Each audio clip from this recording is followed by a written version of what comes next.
Hey everyone, have you ever had that light bulb moment, that killer idea for an app, and then you just stop and think, okay, but how would I actually build this thing? Well, today we're pulling back the curtain on the single most important step in that whole process. It's the secret sauce that turns an idea into reality, and it all starts with one simple question. Right? It's a great question. I mean, think about it. We all use dozens of apps every single day, from ordering coffee to managing our finances.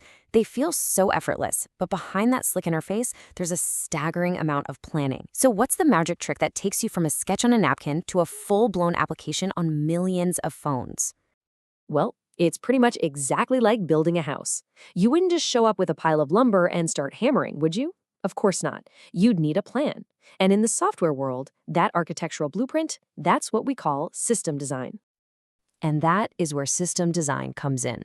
It's the critical link, the translator, that takes the what the app needs to do for the user, and turns it into the how, the technical plan that developers actually use to write the code. This is the moment the vision starts becoming a tangible plan. All right, so let's start just like an architect would, with the big picture. We're going to zoom way out.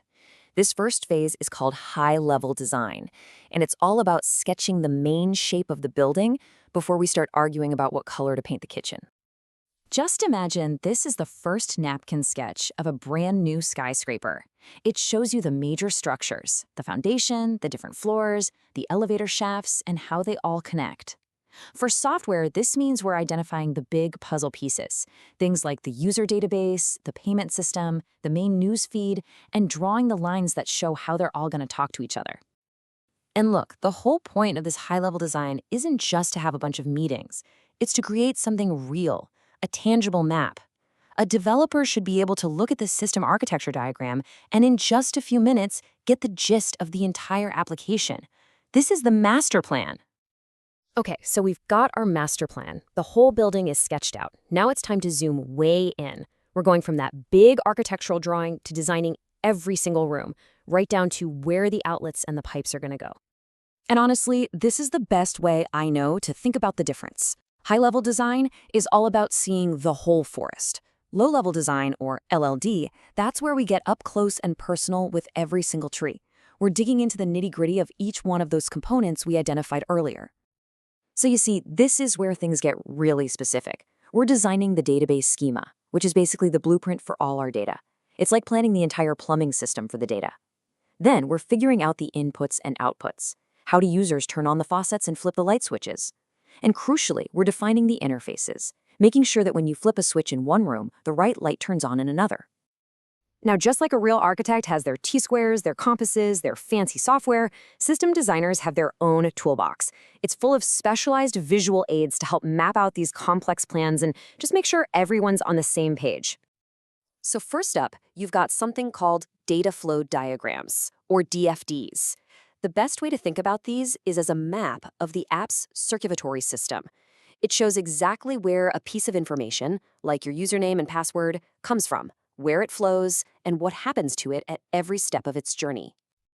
Next up, we have entity relationship diagrams, or ERDs. Now, if DFDs show the flow of data, ERDs are the blueprints for the data's home, the database itself. This diagram defines every piece of information we store and shows exactly how they're all connected. It's basically a detailed family tree for all your data. And then, of course, there's the part that you actually see and touch, GUI mockups. That stands for Graphical User Interface, are pretty much just visual sketches of what the app's screens will look like. This is where we design the entire user experience from the buttons to the colors, all before a single line of code gets written. All right, our architectural plans are looking solid, the interior design is planned out. Now we gotta figure out what we're actually going to build this thing with.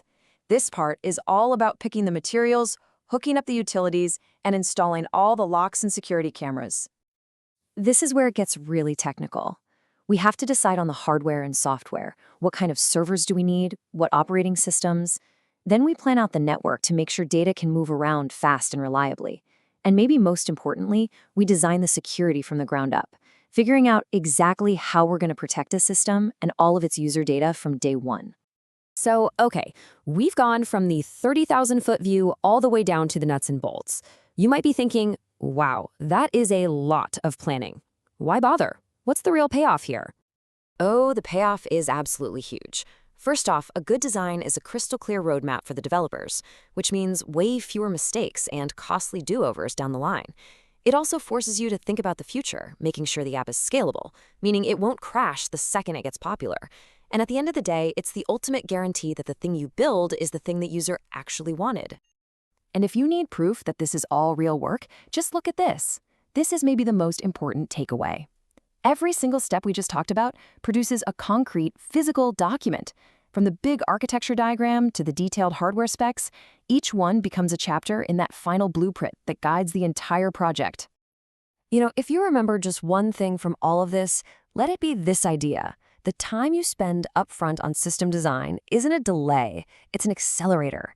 It saves a mind-boggling amount of time and money, and it is the single best way to avoid that horrible feeling of building the completely wrong thing.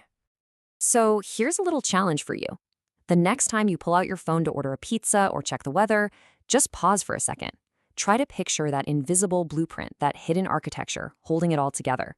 I promise, once you start seeing it, you'll never look at software the same way again. Thanks for tuning in.